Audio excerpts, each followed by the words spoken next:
Welcome. I'm glad to have all of you here today, and welcome to our live stream audience that is broadcasting this globally as well. I've been working in this field since about 1999, business and peace. At the time that I started, there really wasn't much that was out there. A very nice book by Jane Nelson and also another one by Virginia Hoffler. Most of the other material was on issues of trade and peace, economic development peace, and things like that. But to look at the specific institution of business and to ask what can business organizations to contribute to peace was kind of a new area. And it was right at the time that I was going up for tenure at Michigan. And I thought, what would be something that I'd like to take a risk on just to see if there's something to this? And this is what I decided that I would do. At the time I said I'm going to risk the next 10 years of my career in trying to figure out whether there's a relationship. And it's been about 17, 18 years now that I've been doing it, and I'm still here today. It's obviously captivated my attention, and my experience has been in running about 14 conferences on this topic, is that I have found that it captivates people all the time. It's amazing to me the number of people, when I've talked to them about being conference speakers, who have said, well, I don't do anything about peace. I do something on strategy, or in finance, or in ethics, or in law, or in architecture, or in psychology. And I said, if you take just a little bit more of an extension of what you're doing, it intersects with peace very well, and studies that show of what contributes to peace. And then the light bulb turns on with a lot of people, and they get very excited of, I could do something in order to contribute to peace. And that's a pretty exciting thing, that there is something that any of us can do that might make the world a little bit less violent and a little bit better off. When I did my first conference in 2001, Cindy Scapani, who was my colleague at Michigan, and I were doing it, and we weren't able to get anybody to come. For that matter, we couldn't even get anybody to speak.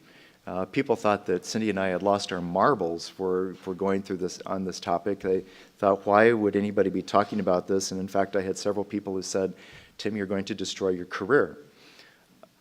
And then 9/11 hit. And that was 2 months before our conference. And our conference wasn't on terrorism, but everybody wanted to do something.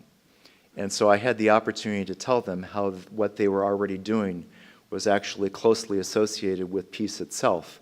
And that started some momentum of people being willing to take some risks and doing some things and contributing to peace that they had never thought of before. So that led to, like I said, about 17 or 18 years of doing this kind of work. And when I came to Kelley in IU here 3 years ago, you know, after 8 years in Washington, you wonder, well, if I'm coming back to the Midwest, will I have as many opportunities? Will I do as many different things as I did in D.C. When I'm back here in the Midwest? And then I heard Levon Schlegel talk. And she was giving a presentation about the kind of work that she does of bringing entrepreneurs from the Middle East to work on business building skills and essentially peacemaking skills. And I practically grabbed her afterward, and I said, why haven't I met you in a year and a half? Because I've been here at a year and a half at that point. She said, I wanted to make sure that I wasn't being obtrusive and letting you get settled into a new position, but you have been on my agenda to talk to. And Levon and I have talked a lot since then, and I want to particularly single her out and her staff at the International Institute of Business, because they have done a tremendous amount of work. They have put this event on. They've done a tremendous amount of work, and it is a real gem of something that you can do in order to contribute to peace right here at Indiana University in the Kelley School of Business. So without Levon, this would not be, and her staff, this would not have been an event that could happen.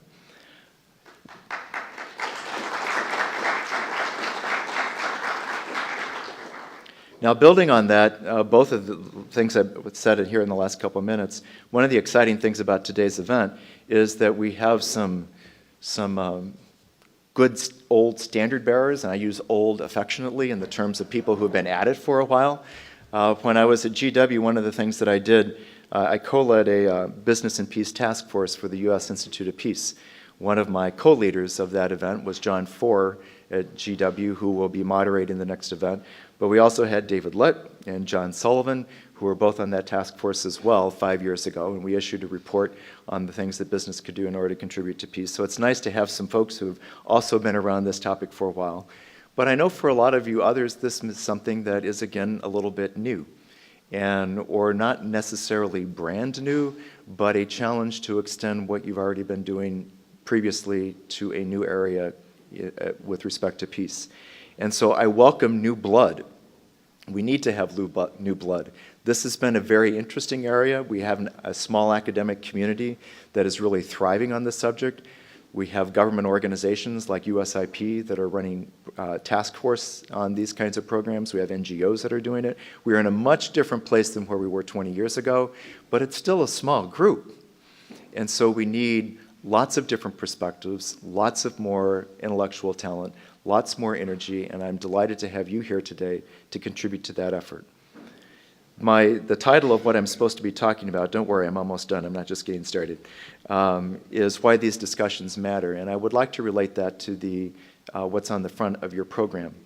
A couple years ago, there was a Swedish Institute of Business that came up with this differentiation of different ways in which businesses could contribute to peace.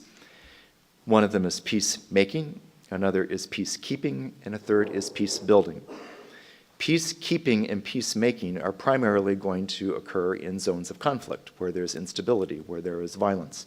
And there's some great work that has been done on that area. It is, and I'm a big fan of that area. It's not my particular area, business and peace, but I think it's terrific stuff.